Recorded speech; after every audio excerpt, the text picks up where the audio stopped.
Ok, số đây bao nhiêu đó này tao nói ngày nay nhôm mi bị ổn may là cho chạy lại đọc mai bao nhiêu đó này chẳng chập bị pen ní tới bao nhiêu đó này bài bản update cho mỗi nó version bumper là bao UI bumper là bao trong một Samsung á cứ bao nhiêu đó này mà bật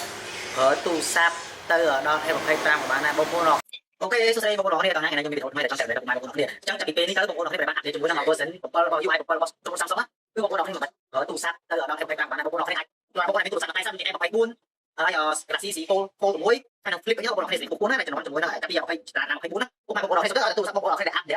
du ai một con luôn bộ này làm để thôi nhá bộ này ai ra cho một như cái gì mà thứ như cả dùng khang cho bộ này là tôi chỉ để editor bộ này là tôi bằng capital hay này như sử dụng khang còn khang ta cái gì bộ này lên mà nó cái bộ này này đi nhưng mà nói hai bộ này ở một mưa không ta cái không là tôi sắp được cái cái bộ nào chắc là nick nhưng mà cũng là thoát trên camera có những view xử lý cái chặt cái bộ này để cho xử lý từ chẳng thấy nó cái bộ này nó không tôi sắp này rồi đời chuối nó tôi sắp đây em phải bộ nào ra đi này chắc đấy những thoát thì phải bộ này mình tích ra nick phim thoát trên camera bộ này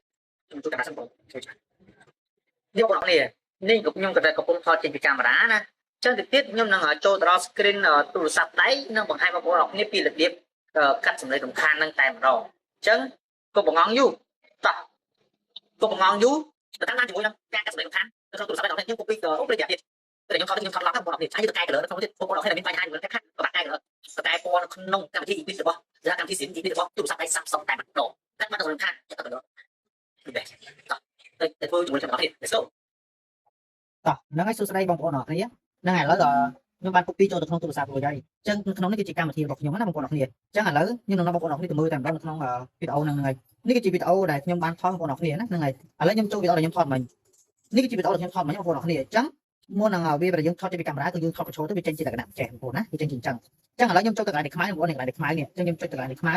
ហ្នឹងហើយទៅឃើញផ្ដេកអញ្ចឹងបងប្អូនទាំងអស់គ្នាទៅត្រឡប់ពេលដែលខ្ញុំធ្វើនេះខ្ញុំធ្វើរបស់ក្នុង TikTok ចឹងណាបងប្អូននេះអញ្ចឹងខ្ញុំត្រឡប់វាចូលកន្លែងនេះមកហើយខ្ញុំនឹងចុចកន្លែងសញ្ញានេះបងប្អូនកណ្ដាលនេះត្រឡប់ឲ្យវាស្មើអញ្ចឹងណាហ្នឹងហើយមួយទៀតគឺយើងត្រូវចូលទៅដល់filter យើងកែពណ៌នេះគឺជាពណ៌ស្លេកបងប្អូនឃើញនេះគឺជាពណ៌ស្លេកទេអញ្ចឹងខ្ញុំចូលទៅកែពណ៌វាមានពណ៌ដែលយើងត្រូវជ្រើសរើសពណ៌នេះពណ៌នេះពណ៌នេះពណ៌នេះពណ៌នេះពណ៌នេះពណ៌ផ្សេងហ្នឹងហើយពណ៌ក្រហមពណ៌នេះទៅពណ៌នេះពណ៌លក្ខណៈពណ៌ភ្លឺអញ្ចឹងណាបងប្អូន360 360ថា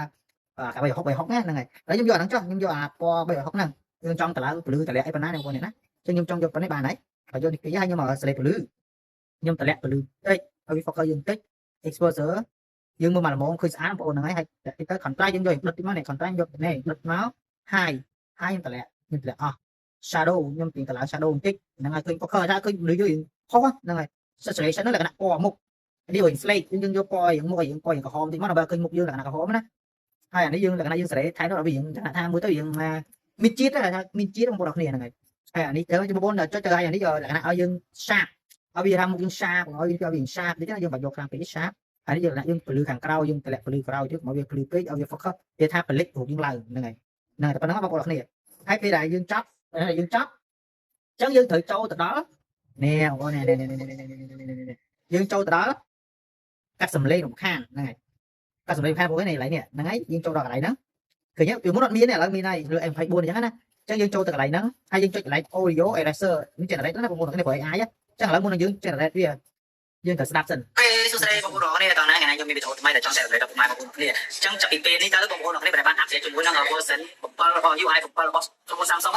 គឺបងប្អូនអញ្ចឹងយើងមិនចាក់យូរទេអញ្ចឹងបងប្អូនបានឃើញគឺវាសំឡេងលក្ខណៈថាសំឡេងយើងឆអញ្ចឹងណាហើយយើងចូលចេះតែបងប្អូនមើលបងធ្វើការអញ្ចឹងយើងឲ្យវាដំណើរការសិនមកនេះបងប្អូនអរគ្នាដំណើរការឲ្យយើងចាក់ស្ដាប់មើលបងប្អូនអរគ្នាទេមកបងអូខេសួស្តីពីនៅលើចង់យើងត្រូវសេរីពីរណាបងប្អូនអរគ្នាតែឥឡូវបងប្អូនអរគ្នាអត់ចង់សេរីហ្នឹងបងប្អូនចង់យក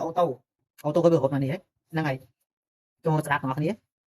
បងប្អូនអរគ្នាតើថ្ងៃនេះខ្ញុំមានវីដេអូថ្មីដែលចង់ចែករំលែកដល់ពុកម៉ែបងប្អូនអរគ្នាអញ្ចឹងចាប់ពីពេលនេះតើបងប្អូនឃើញបងប្អូនឃើញគេបាត់អស់ហ៎ហ្នឹងហើយគឺយើងសំឡេងយើងគឺអាសំឡេងយើងសំឡេងរំខានដែលលឺខ្យល់ឆេឆហ្នឹងគឺបាត់អាលីងឆឹងហ្មងឥឡូវខ្ញុំចង់តម្លើងវាឲ្យកាត់អស់ហ្មងកាត់អស់100%ហ្មងអានេះសំឡេងដែលយើងនិយាយទៅយើងចង់យើងឲ្យនិយាយលឺហ្នឹងហើយប៉ុណ្ណេះមកបាត់តម្លើងលឺពេកទេគាត់បែកហ្នឹងហើយតែប៉ុណ្ណេះមកបងប្អូនហើយយើងចាក់សារឡើងវិញស្ដាប់អូខេសួស្តីបងប្អូនអរគ្នាតើថ្ងៃនេះខ្ញុំមានវីដេអូថ្មីដែលចង់ចែករំលែកដល់ពុកម៉ែបងប្អូនអរគ្នាអញ្ចឹងចាប់ពីពេលនេះតើបងប្អូនអរគ្នាបានអាប់ដេតជាមួយនឹង version 7របស់ UI 7របស់អូខេបងប្អូនអរគ្នាឃើញទេអញ្ចឹងពេលដែលសំឡេងយើងពេលដែលយើងវាអត់ទាន់កែ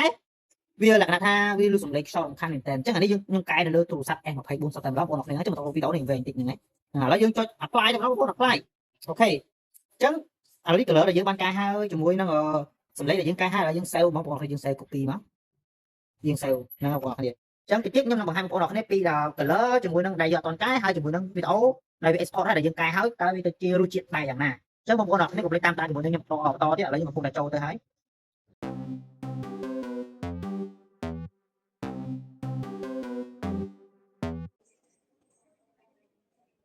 នេះតោះណាថ្ងៃនេះខ្ញុំមានវីដេអូថ្មីដែលចង់ចែក អូខេណាបងប្អូនគ្នាឥឡូវយើងវីដេអូដែលយើងបានពីបងប្អូនគ្នានេះវីដេអូដែលយើងអត់តន់កែហើយជាមួយនេះវីដេអូដែលយើងកែហើយអញ្ចឹងពីវីដេអូពេលដែលយើងអត់តន់កែវីដេអូនេះអញ្ចឹងឲ្យខ្ញុំបងប្អូនគ្នាទៅមើលវីដេអូដែលយើងអត់តន់កែសិនបងប្អូនណា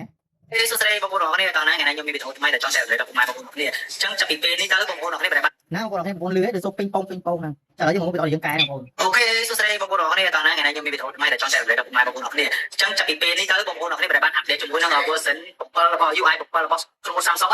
គឺបងប្អូនគ្នាមិនបាច់ប្រើទូរស័ព្ទទៅដល់ F25 បានដែរបងប្អូនគ្នាអាចជួយបងប្អូនមានទូរស័ព្ទដៃសាប់ដូចជា A24 ហើយ Galaxy Z Fold 6ហើយនឹង Flip អីបងប្អូនគ្នាស្រីពុកពូណាដែលចំណងជាមួយនឹងចាប់ពី20តារាណា24ណាពុកម៉ែបងប្អូនគ្នាសុំទៅឲ្យតែទូរស័ព្ទបងប្អូនគ្នាដែលអាប់ដេត UI 7ហ្នឹងរួចបងប្អូនគ្នាអាប់ដេតរួចបងប្អូនគ្នាអាចប្រើជាមួយនឹងមុខងារមួយគេហៅនិយាយបានថាគឺមុខងារកាត់សម្លេងរំខានចុះបងប្អូនគ្នាដែលចូលចិត្តធ្វើជា creator បងប្អូនគ្នាដែលចូលចិត្តបង្កើតវីដេអូហើយដែលមានសម្លេងរំខានថតនៅខាងក្រៅខាងអីផ្សេងៗបងប្អូនគ្នាលេងបារម្ភទេបងប្អូនគ្នាថ្ងៃនេះ អូខេណាបងប្អូនគ្នាបងប្អូនគ្នាបានតាមបានទស្សនាហើយអញ្ចឹងវីដេអូនេះកុំឲ្យកាន់តែវែងពេកអញ្ចឹងវីដេអូនេះសូមបញ្ចប់ត្រឹមហ្នឹងអញ្ចឹងសម្រាប់បងប្អូនគ្នាស្រឡាញ់វីដេអូរបស់ខ្ញុំបាទកុំភ្លេចជួយ share និង follow និង subscribe ខ្ញុំម្នាក់មួយផងដើម្បីជាកម្លាំងចិត្តអញ្ចឹងអរគុណច្រើនជួបគ្នានៅវីដេអូចែករំលែកនៅវីដេអូក្រោយបាយបាយ